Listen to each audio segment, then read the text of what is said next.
na solusyon. Tayo'y mag-ehersisyo, sabay-sabay na tayo.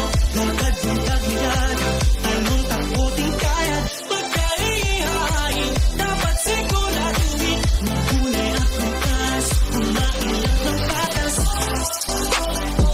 Lakas na katawan, dalas ng isipan. Lakas ng katawan, dalas ng isipan. Healthy life ay ating simulan. Maging malakas, maging malusog, puso at isipan. Mahusay na guro, yung inyong pamantasan. Hindi magpapatalo dahil laging healthy yan. Tamang nutrisyon, tiyak na solusyon. Tayo'y mag-ehersisyo, sabay-sabay na tayo. Lakad yung tagilid, talon takbo din ka.